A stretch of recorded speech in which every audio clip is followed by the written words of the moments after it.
So Dr. Victoria Haran-Galiber is a senior technical analyst, and she joined the D-Wave sales team in 2018.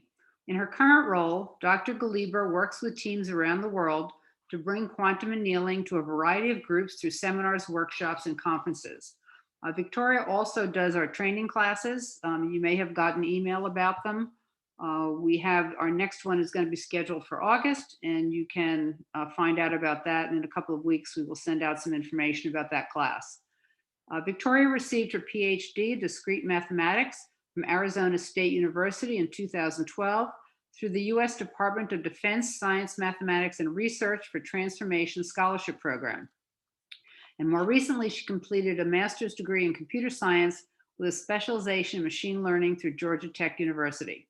Her doctoral research bridged both mathematics and computer science with a focus on De Bruijn sequences and gray codes for combinatorial objects.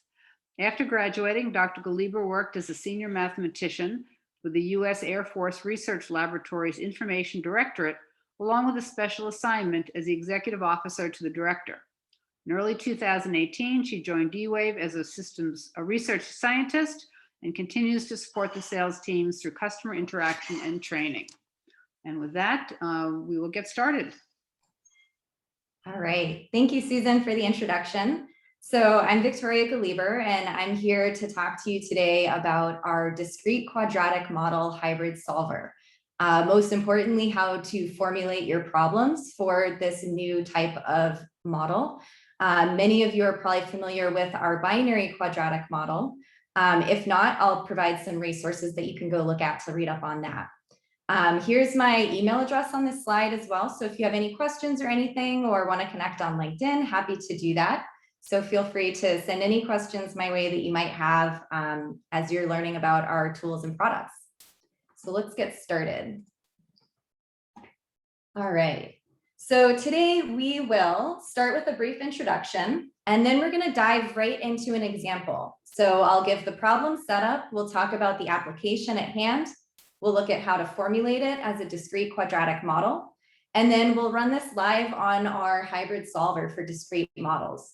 And lastly, we'll wrap up with some Q&A. So hopefully you'll save some good questions at the end for me. But our panelists will be answering questions throughout. So feel free to ask them whenever they come up, and we'll save the good ones for the end.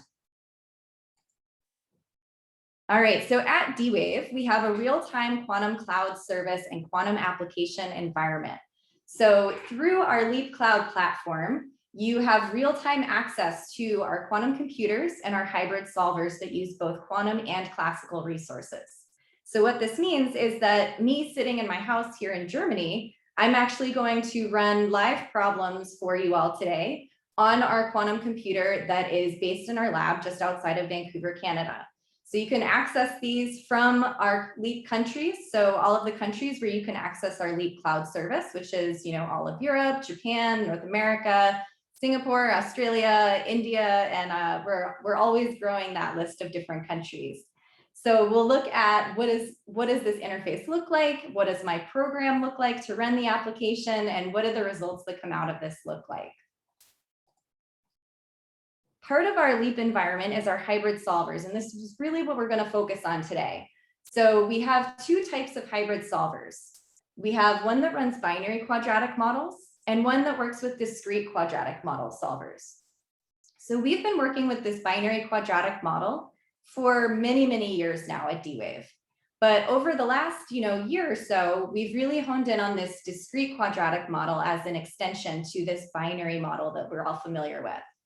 So our typical model for problems, this binary quadratic model, you come up with a formulation, an equation to represent your optimization problem that you're trying to solve on our quantum annealers. So basically you have some function that you're trying to minimize that will solve your problem. And the key characteristics of that binary quadratic model is that the variables in your equation are binary and the equation is quadratic. So you can have at most, two binary variables multiplied together, but you just have those linear terms and quadratic terms. With our binary hybrid solver, we can run problems with up to 1 million variables.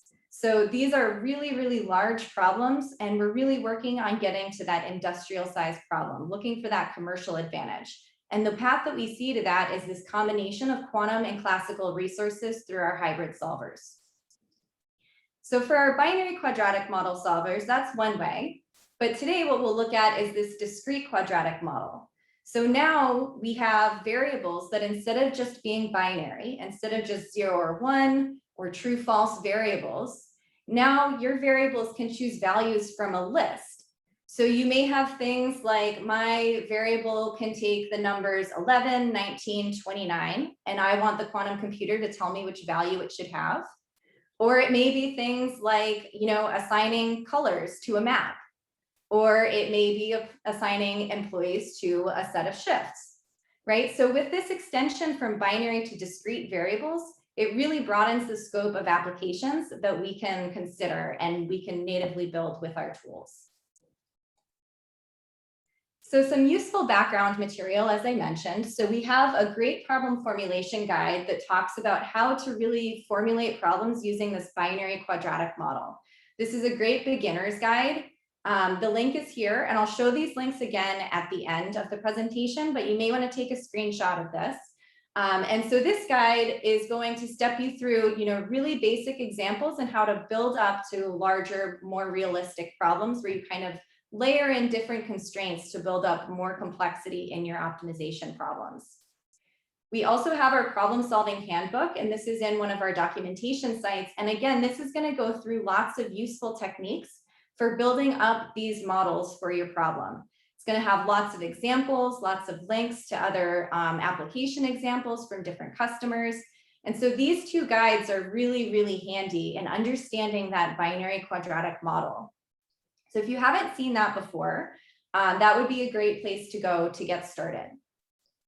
We also have lots and lots of webinars on our YouTube channel, as Susan mentioned. So two in particular that you may find especially useful and relevant for this webinar is one that's called Quantum Programming 101, Solving a Problem from End to End.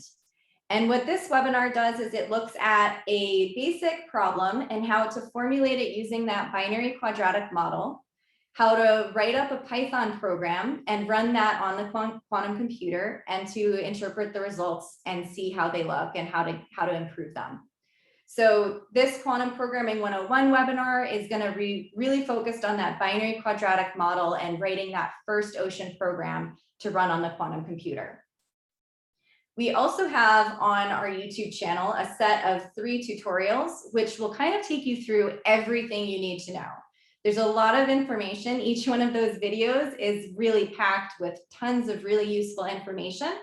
But in particular, the part 3 focuses on our hybrid solver service, advantage, as well as an introduction to this discrete quadratic model solver. So that one may also be particularly useful for this webinar.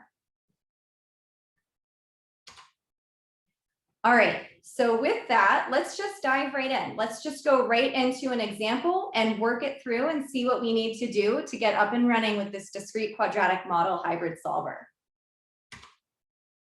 All right, so this is a more recent code example that I wrote that we have up on our GitHub page, D-Wave examples on GitHub. I'll have a link at the end for that. And so what is this problem? All right, so we have a map of the United States. And we've got a list of 25 airports in the United States. Each one of these orange stars is an airport. We're given information on how much it costs to operate flights between any 2 of these airports. We also have information on passenger demand or passenger flow between any 2 of these airports. So how many people want to go from Denver to Phoenix on any given day. And we also have some discount factor where if we designate some hub airports, we get some discount if you fly from a hub to another hub, right? So a hub is where like airlines are really going to concentrate their operations. They're going to have some like headquarters there. They can have a lot of staff there. And usually the airports will give them some discount on, gate fees and things like that for being a hub airport. So what we need to figure out is which 3 of these 25 airports should we choose to be our hubs?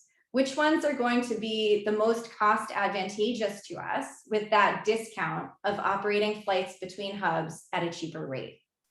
All right, so we have this list of information, and what we need to get the quantum computer to tell us at the end is which 3 airports are going to be our hubs. Is it going to be Dallas, Phoenix, and LA? Or will it be, Pittsburgh, Seattle, and Minneapolis? So we need to use this information, minimize our overall cost while satisfying passenger demand, and find these 3 hubs. So let's break this down into an objective and constraints. So an objective for a problem is what we're trying to minimize or maximize. Our D-Wave solvers and QPUs, the quantum computers, they are designed to perform minimization, optimization, right? So in our problems, we need to figure out how to formulate it as this minimization problem.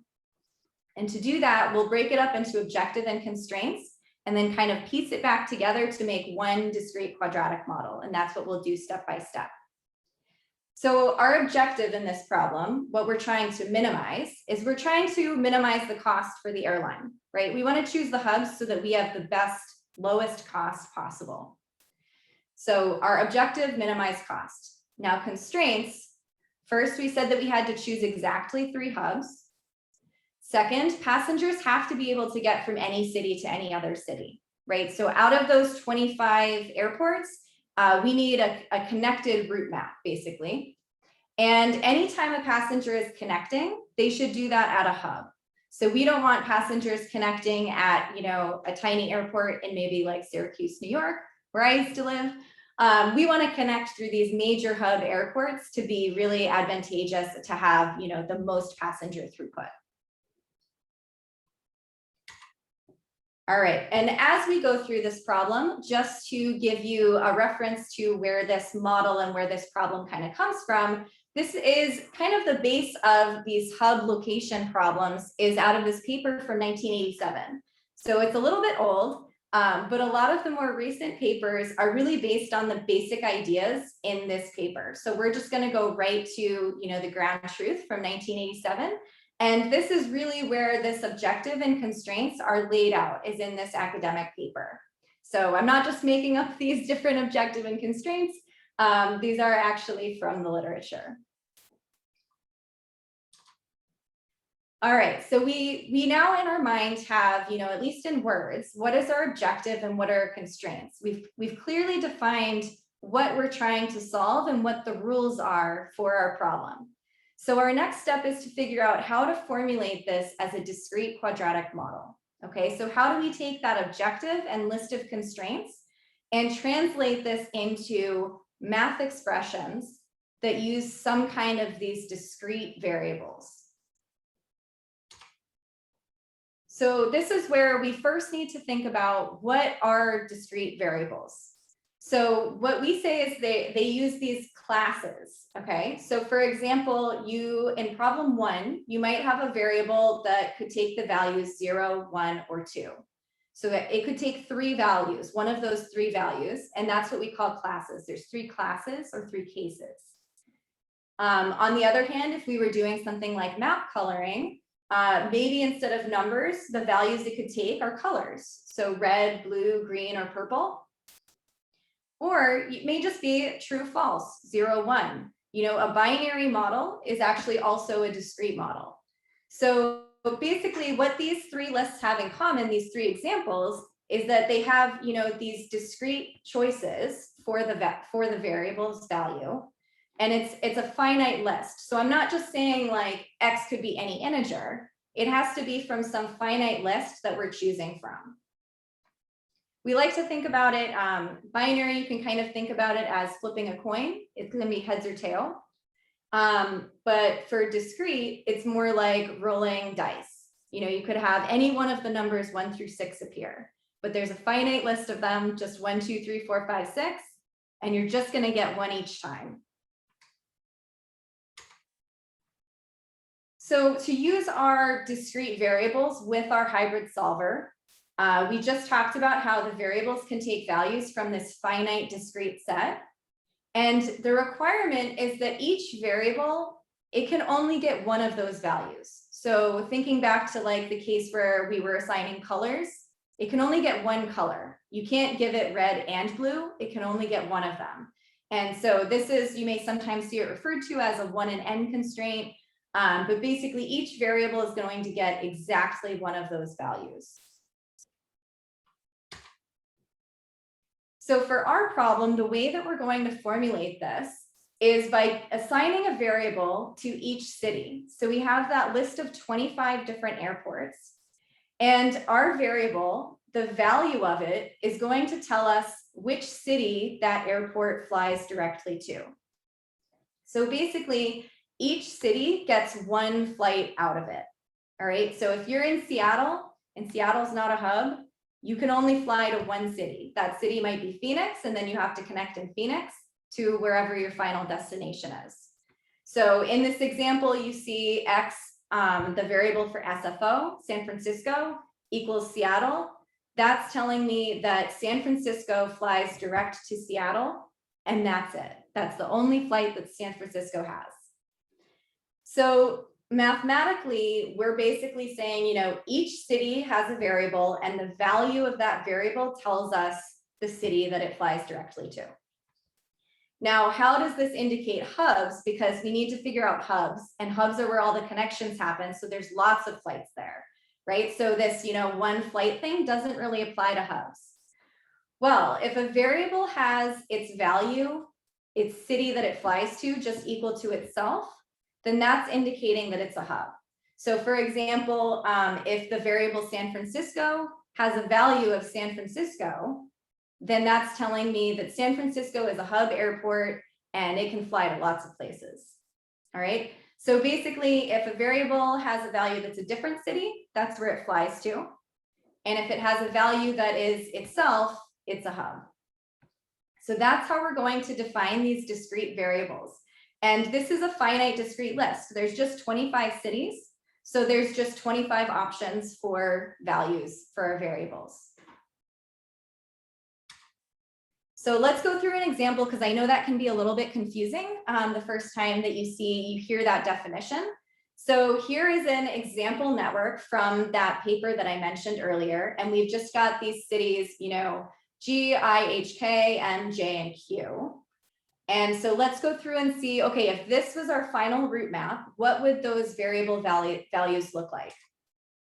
Well, clearly these two are hubs because they've got more than just one flight. They've got lots of flights. This is where the connections are happening. So M and K, those are the hubs in this network. So going through one by one, so city Q, that has a flight direct to city M. That's the only flight. So the value of that variable is M. Now, city M, we said that's a hub. So its value is M. Right? So when these letters match, this M and this M, that's how we know it's a hub. And going through again, this one, we can see that it just has one flight. So the variable tells us where that flight goes to. Again, that's a flight to K, and K is a hub. So that's one of the special ones. And then H flies to K and G flies to K. So this is really how we're defining our variables.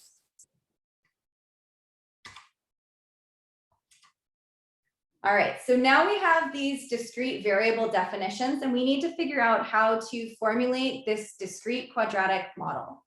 And this is really where it pays off if you are familiar with our binary quadratic model already.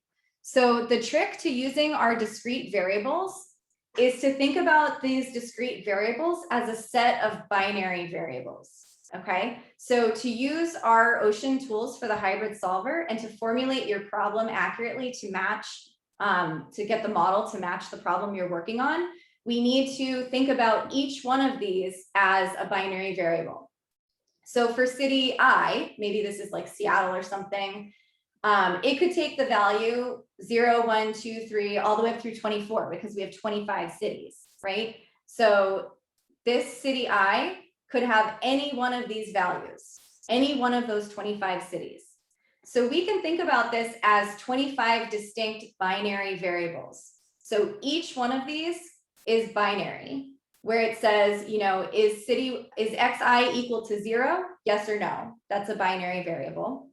Is xi equal to 1? Yes or no? Is xi equal to 2? Yes or no? Is xi equal to 3? Yes or no? And so on, all the way up to xi, is that equal to 24? Yes or no? So this is really like the first time you look at this, it takes a little bit to wrap your head around it, but this is really the crux of what you need to work with our DQM solver. So basically, each one of the cases, the 25 cities, the 25 choices for your variable, think of each one of those as its own binary variable, okay? So now let's look at, okay, how do we actually formulate this using we've got these discrete variables, we've got these binary variables all floating around. Let's look at how do we actually use these. So we'll start with one of the easier constraints. We need to choose exactly 3 hubs, okay? And remember in our definition that these hubs are designated by xi equals I, right? So the city equals the city, right? These two match. So basically, if we want to count how many hubs we have, we just need to count how many of these variables where they match equal 1. How many of these are we choosing? How many of these get the yes, xi equals I? So for each city, we add these up. So there's 25 cities. So we go from 0 to 24 because, computer science, we start counting at 0. And so we're going to add up all of those and set it equal to 3 to force 3 hubs, okay? So basically this expression here is counting how many hubs we have, how many of our binary variables where these match equal to 1, and we're gonna force that equal to 3. And that's going to enforce our choose exactly 3 hubs constraint. All right, so that's the first constraint. Now, our system, our solvers, they minimize, right? So we need to formulate every single one of these as a minimization expression. And if we go back, this is an equality, right? So there's no true at the smallest value. We need to figure out how to rewrite this as a minimization expression. Now with binary variables, this is something that we do a lot with our binary quadratic models. And those problem formulation guides that I referenced earlier, they go into a lot of detail on how to convert these to a minimization expression. But basically, we treat them all kind of the same way. We take this summation that we have, we move the 3 over, and we square the whole expression. And what you get is that this is true. This is at its smallest value when this summation equals 3. You can think about this as, taking our equality, which is a line, and kind of converting it to a parabola where we're looking for the minimum value. You can think about, minimizing an expression that's squared. The smallest value of anything squared is going to be 0. When is this going to be 0? Well, when the inside equals 0, which is when the summation equals 3. Okay, so again, a little bit to wrap your head around if this is the first time that you're seeing this. But there's a lot of detail in those formulation guides and in some of our webinars if this is the first time that you're running into this. So here now we have our constraint, our equality as a minimization expression, which is exactly what we need for our solvers. It's going to be true at the smallest value. So to figure out exactly, what does our equation look like? What do our linear and quadratic terms look like? We need to multiply out this expression, which I've done here. So if you take this and you multiply it out, yes, you get this big ugly math expression. And this is what it is when you multiply it out. So again, for an explanation of this, if you go on our dwavesys.com, our homepage, and you click on resources and developer, that's where you can find our problem formulation guide. And again, that webinar, that's going to give you a lot more information on what's going on if that's a little confusing. All right, so now when we look at this expression, we have a few extra things going on here. All right, so each one of these variables is binary. And so 0 squared equals 0, 1 squared equals 1. So with binary variables, whenever we have something squared, we can actually just replace it by the linear term. And that helps us because then we can combine it with this linear term here. Additionally, because we are looking for the X values that give us the minimum value, we can actually ignore constants. In terms of math, we're looking for an argmin rather than the actual value of the expression, right? So I don't necessarily care what the value of this whole big ugly equation is. What I care about are the 0 and 1 values that I should use here to get to that minimum value, okay? So basically constants are just, shifting our equation up and down along the y-axis, and we just care about where the minimum is rather than what the minimum value is. And so we can ignore constants at this point. And again, those problem formulation guides and webinars are going to really help you understand some of these details.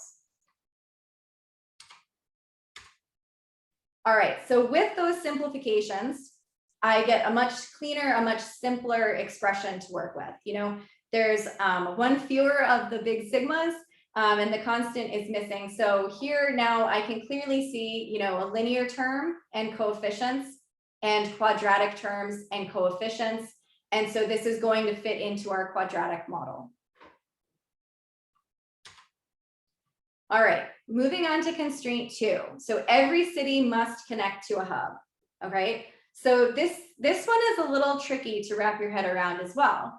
So basically what this is saying is if city I flies to city J, then city J must be a hub, right?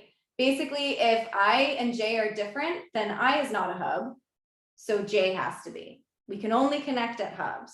So if San Francisco flies to Seattle, then Seattle better be a hub because San Francisco's not. All right, so in terms of the binary variables, what does that mean? That means if the ij, right, ij equals 1, then jj equals 1. All right, so just translating into our binary variables. Now, when we have expressions like this and we're looking at binary variables and how to actually model this as a minimization expression, again, those problem formulation guides will step you through some of this, but let's go through this one. What we can do is we can look at, this one arbitrary example with I and J, okay? We'll look at one representative example. And so I have two binary variables. I've got xij and I've got xjj, right? So I've got xij here and I've got xjj here. And I look at all possible combinations of these binary variables, okay? So they could either be 0 or 1. So there's 4 possible combinations. And I look at when is this true and when is this false.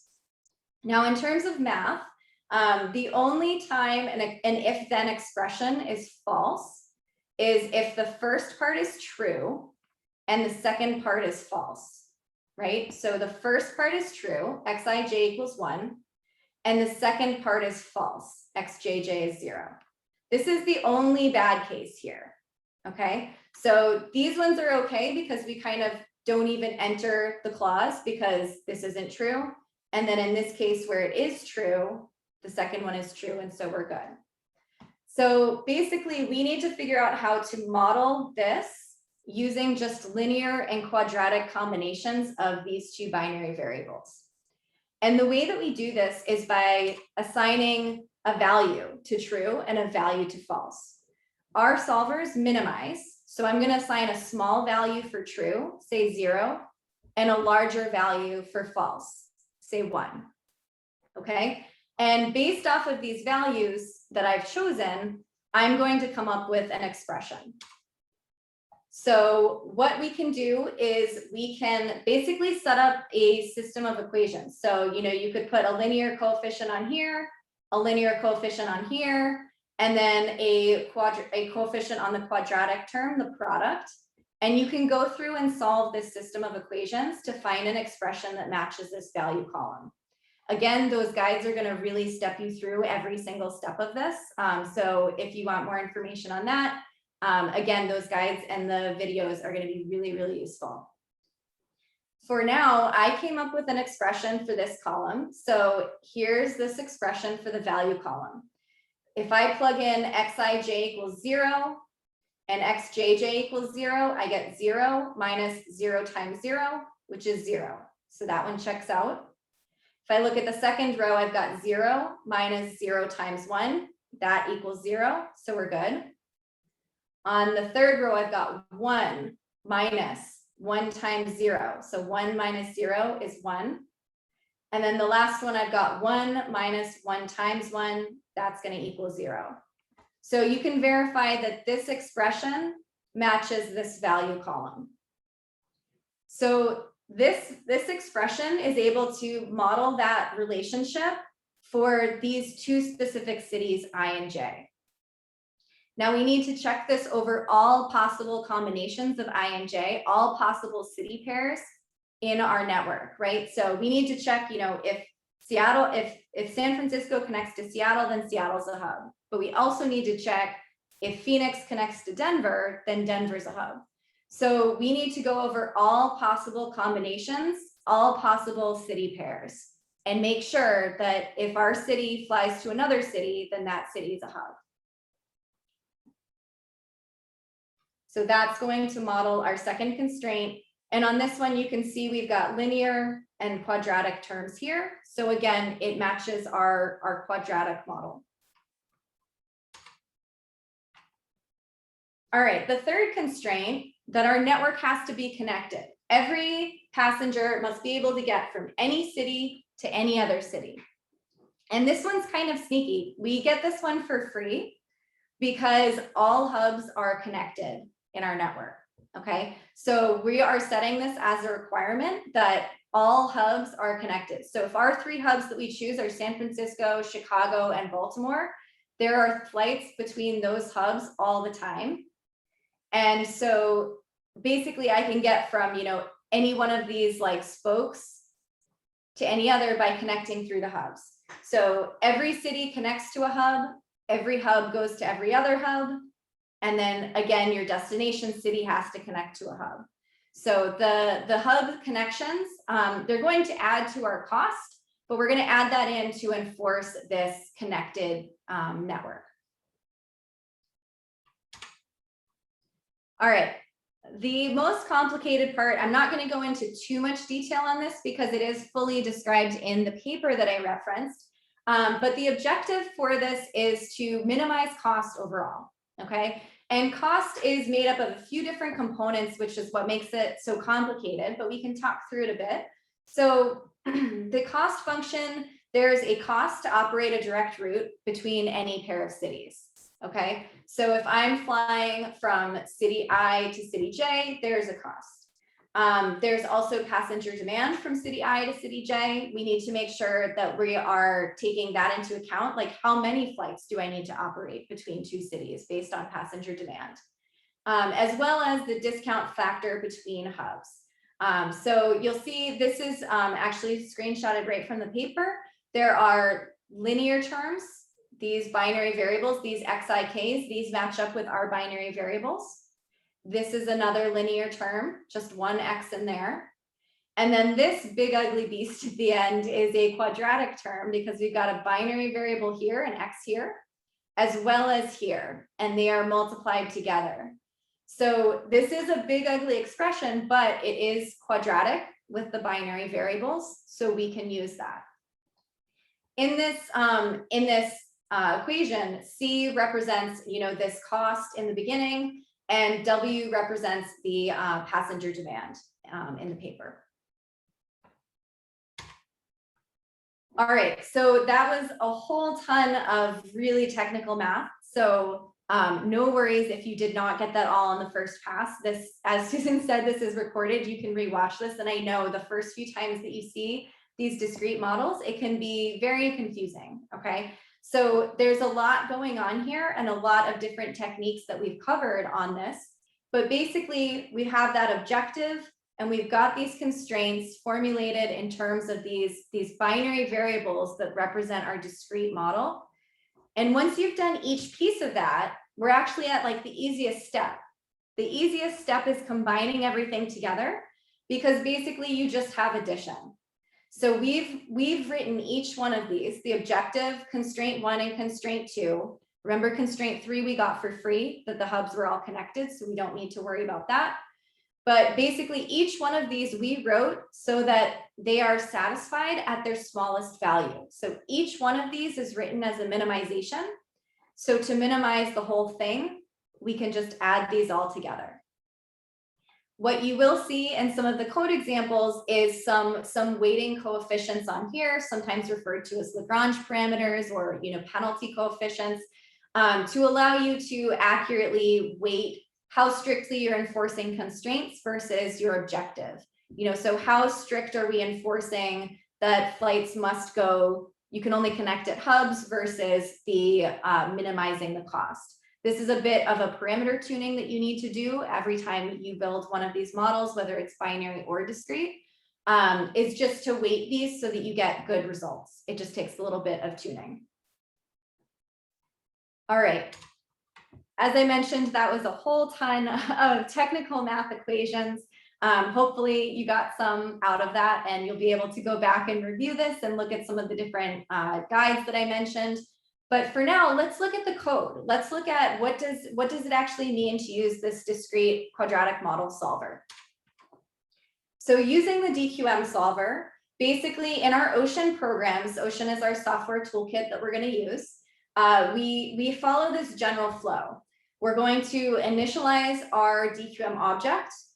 We're going to add in our discrete variables with the classes. So remember, in this case, the classes, that was where the flight goes to from the city. We're going to add in linear biases and quadratic biases. So those come from our objective and constraints. And then last but not least, we will send the problem over to the hybrid solvers and we will sample it. So with the discrete quadratic model solver, the DQM solver, it runs it and gives you back a variety of samples or different solutions. And so we will kind of sort through them, check the feasibility of them, and choose the best result from the feasible solutions returned. All right, so just a review of our formulation, and let's go over to the code. All right, oh good, it didn't time out. Okay, so if you are at our homepage, just dwavesys.com, I'm going to sign into my Leap account. So up here, you can sign up for free. You can get free access to our solvers, including this hybrid solver. And when you sign in, you'll be at your dashboard. And this is where like your home base for everything D-Wave. I'm going to go to this resources button up here. And scrolling down, we've got our Ocean code examples. So in the code examples, this one is called airline hubs. So I'll just search for airline hub locations. And if I open this up, I can see information about the code and the demo, what the output looks like, as well as the reference to the paper that I mentioned, and a little bit about the objective and constraints for the problem. So we will load this up in the Leap IDE. You can also look at our code on GitHub, but I have it ready to go in our in-browser IDE. So again, you could sign up today and you could run this demo in the next 5 minutes. It's that quick. So here I've got, again, the information about the problem. It's the same information that we saw on the last page.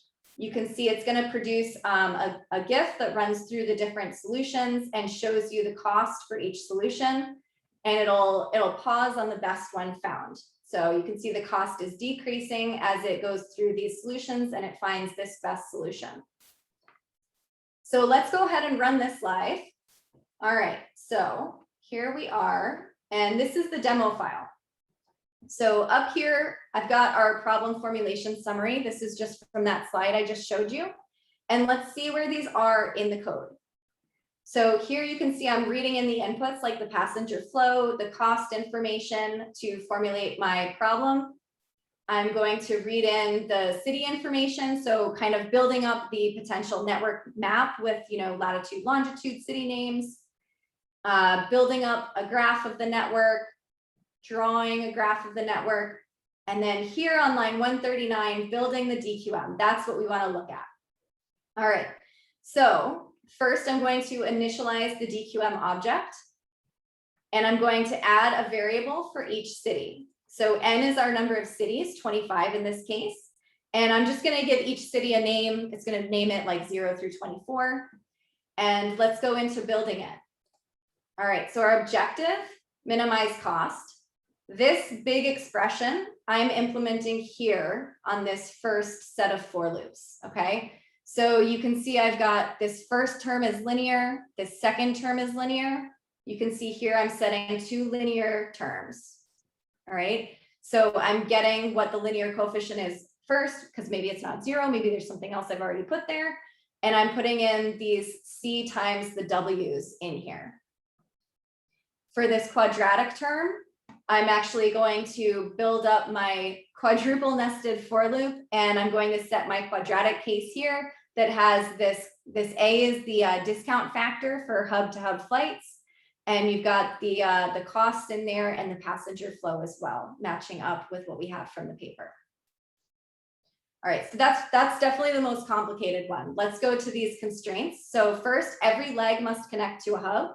So this was our if-then statement that we went through. So that was constraint 2 here. Every leg must connect to a hub. So you can see I've got a for loop for I from 0 to 24, a for loop from J from 0 to 24. And when they're different cities, I have a linear term. I've got 1 times my Lagrange parameter, my weighting coefficient on this constraint. And then the quadratic term is a -1. So -1 times that weighting coefficient. So I'm just adding these in right as we computed them. All right, and then the last constraint, exactly P hubs required. So again, I've got a weighting coefficient here, that's the gamma 2. And this one we did simplify it. So this was a -5. It's actually 1 minus 2 times the number of hubs. So 1 minus 2 times 3.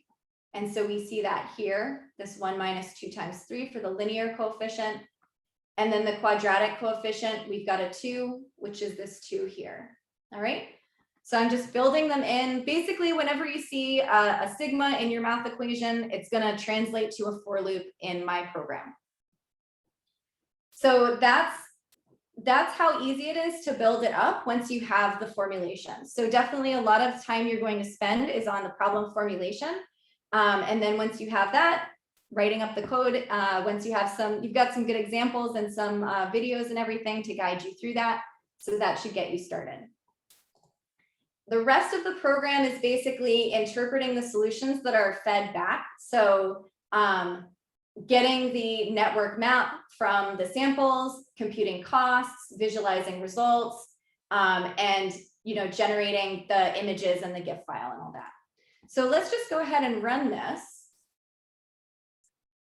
And my internet is kind of slow at home, so I apologize. It will pop up a terminal when it wakes up. There we go. All right, so it's read in the information. It's now building the DQM, running the hybrid solver, and it's already done running the hybrid solver. It's now interpreting the solutions, and we should start seeing a list of feasible solutions. So we got all of these different feasible solutions here, and this first one has the lowest cost. But we did get a good number of samples, a good number of different feasible solutions to consider. So the best one that we got was Baltimore, Chicago, and San Francisco. And so we get some images produced here. So here is this best solution found, that's Baltimore, Chicago, and San Francisco. This is what our best solution route map looks like. We got a good cost here, 466. And then you also get a GIF file that will show you all of the different solutions that were found. And so that'll just cycle through. All right. So let's just wrap up. All right, so again, as I mentioned, I know this was kind of a fire hose of information on using our discrete quadratic model solver, but this useful background material followed by this webinar is going to be really, really good combination. And the code from the demo, if you want to get it straight from GitHub, this is the GitHub link, D-Wave examples / airline hubs. Victoria, would you, before you go on, can you copy those and paste them all into the chat box? Yes. If I can find the chat box. There we go. All right, there's all those links. All right, and then last but not least, we have, a lot of great resources. I can paste these as well in the chat. And then we'll open it up to some questions. So basically, we've got lots and lots of good customer use cases and applications using both the binary and the discrete quadratic model. Lots of online resources, this free LEAP sign up that I showed you, as well as our upcoming Qubits conference in October. This is going to be a virtual conference, and we are now having an open call for submissions. Okay, great. Well, we have a lot of questions that have come in, many of which have been answered, but some of which have not. So I'll just start from the top. First question is, shall we use the DQM solver to identify better finite scheduling for the manufacturing industry?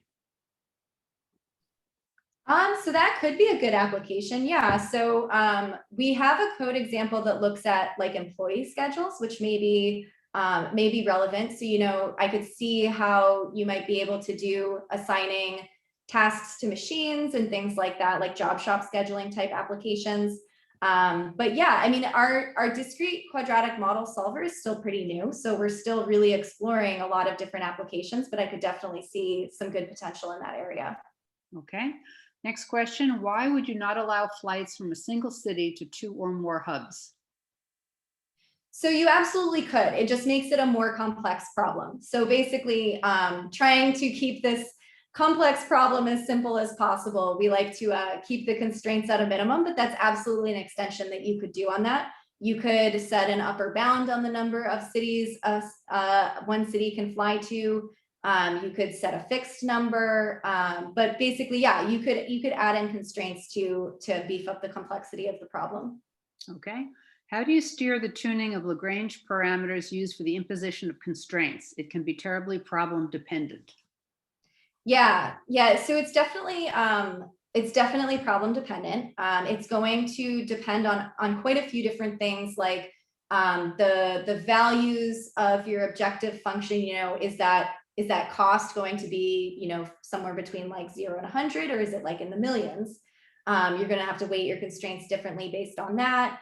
And then there's a lot going on. Yeah. So typically the best way to approach tuning that parameter is doing like a grid search type of thing, where you try different values and you kind of hone in on the right value. And this is something that you'll see in a lot of mathematical models with tunable parameters, is taking this grid search approach. Okay. Next question. What is the advantage of using DQM over an equivalent BQM using one-hot encoding? Is it just the ease of programming, or does it have any additional performance, resource, efficiency advantages?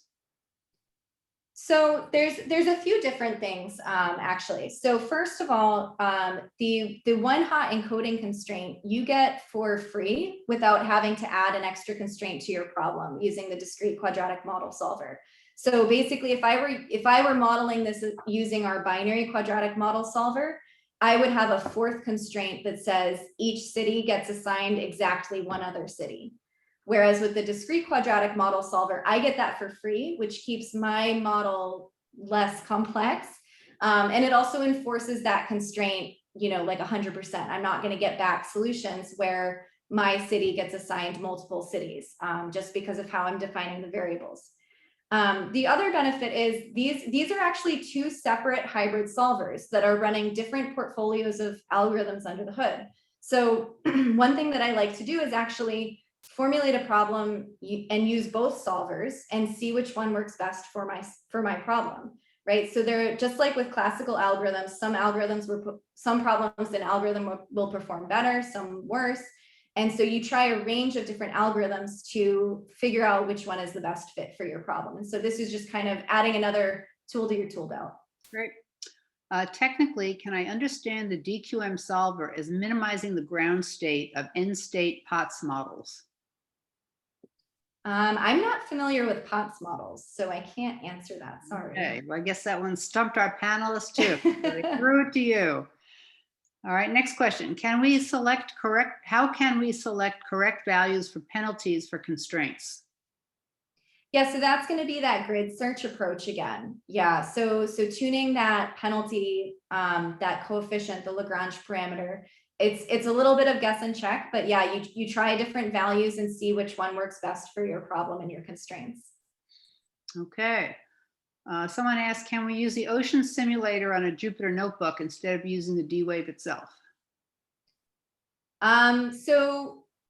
So Ocean is just our software toolkit. It's just different Python packages. So it's not a simulator, actually. It is running live on the quantum computer every time you call it. You can use it in Jupyter notebooks, yes, but it will still access the quantum computer. Okay. All right, let's see. Our panelists are still answering some of the questions. Do you have any oh no, for a problem that can be solved by both BQM and DQM, is DQM always faster or just easier to formulate? I wouldn't say one is faster than the other. Like I said, it's just another tool in your tool belt. So if you can formulate it as either, I would encourage you to try both and see which one gives you better results. Okay, let's see. In solutions like CVRP, I don't know if you're familiar with that, a binary variable is generally multi-level. For example, a package P1 is loaded on vehicle V1, needs to be delivered between T1 and T2 at location I2. Constraints defined in such a scenario are complex and can make use of such complex definition of binary variables. Would DQM allow for easy coding of such constraints? I think I'd have to look at them a little bit more, but it sounds feasible. We have a lot of applications in that area that look at, delivering packages and supplies and things like that. And so I think either you could model it with either. I don't know off the top of my head which would be easier, but I usually find them pretty similar, since with DQM you have to kind of think about it as binary anyway. So once you've done the discrete model, you kind of are halfway there to the binary model as well. Okay. Oh, somebody is asking which language used to program in DQM. Python. Yeah. So all of our toolkit, all of our Ocean SDK is Python. Okay. Well, I think with that, I know our panelists are still answering a couple of questions. But I think we have run out of time. Again, this webinar is being recorded and it will be on the D-Wave YouTube channel in a couple of days. You can go back and look at lots of the other webinars, and there's tutorials out there that Victoria mentioned. Also, a few other things. We have training classes. I actually saw some of the people who are booked for either June or August or have attended this webinar today. But you're all on our mailing list, so you'll be getting another email about the August training class in a few weeks. These are week long. All the content is available online, and then Victoria and some of the other instructors actually have live office hours, so stay tuned for that. Again, in terms of the Qubits conference, this is our annual user group meeting, and starting last year, it became a virtual event, and there's no fee to attend, it's free. And there will be days, it's October 5th through 7th, there'll be days focused on the first day, will be more on applications and use cases and examples from our users. And the second day, we will have a raft of tutorials and programming classes and all sorts of things. So take a look at that. And if you go to qubits.com, which is the website for it, and if you have a project you've been working on that you think would be of interest to other people, you can put in your submission and we will take a look at it and let you know over the summer. Okay, one last question, Victoria, while our panelists are answering some of the remaining questions. How many qubits does this problem allocate max number? Would this work for 1,000 cities exactly as well as 4,000? So this one, we had 25 variables with 25 cases. Our discrete quadratic model hybrid solver can run problems with up to 10,000 variables with 5,000 cases. So for this problem, since our number of cases equals the number of variables, that means we could potentially run it for up to 5,000 cities. Okay, great. Well, thanks very much, Victoria, and thanks to our panelists, and thanks to all of you for attending. And you'll get more information about upcoming events, and we really appreciate you spending time with us today. Thank you so much.